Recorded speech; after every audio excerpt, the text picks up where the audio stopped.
Hello, good afternoon.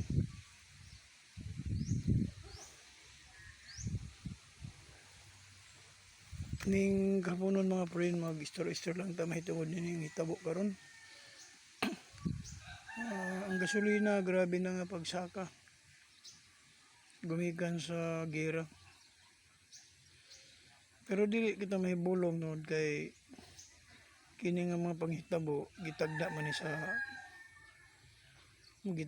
ni sa mga malalagna nga magagira. Ang nasod batok nasod.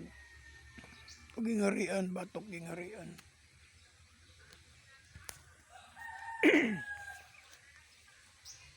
O natural lamang dili na to pugnan ang kamahal sa maong source ng gasolina. Tungod kay ang gasolina to amo dito sa ila.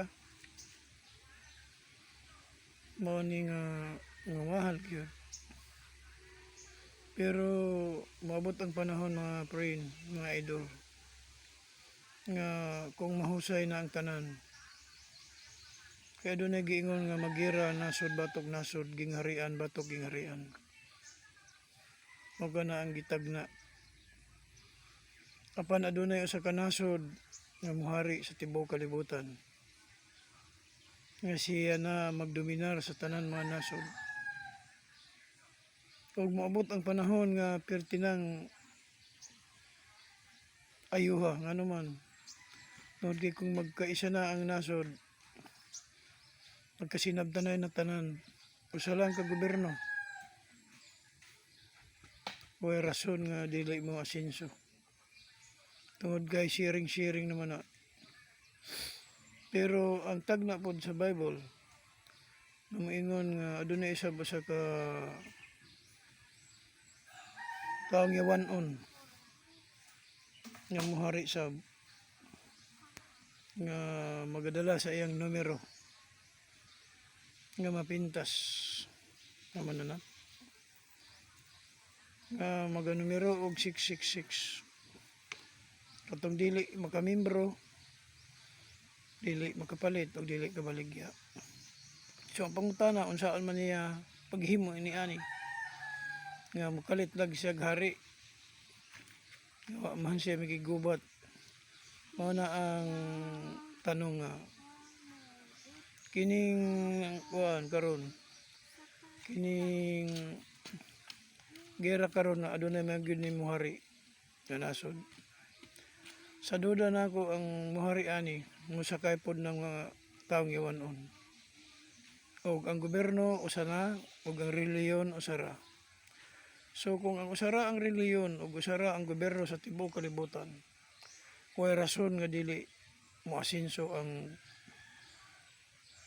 kalibutan nga naman. Tungod ka wa na may kaaway, wa naman mag-share naman. Usara ka gobyerno ug usara ka relihiyon. Pero kanang yawanon nga tao kay dunay lagi yan numero nga ipatupad. Pag wala imong number nga 666, di ka kapaligya o di ka kapalit. Kung mahitabo nga ang kalibutan usara ang gobyerno o usara ang relihiyon, adunay maipit nga mga tao nga dili mosilong sa landong. Tungod kay ang iyang address diha mapintas siya nga mananap taong yawanon. Adunay dalang numero 666. Imposible ang mga taong Diyos nun. Di mo silong baka murag dili.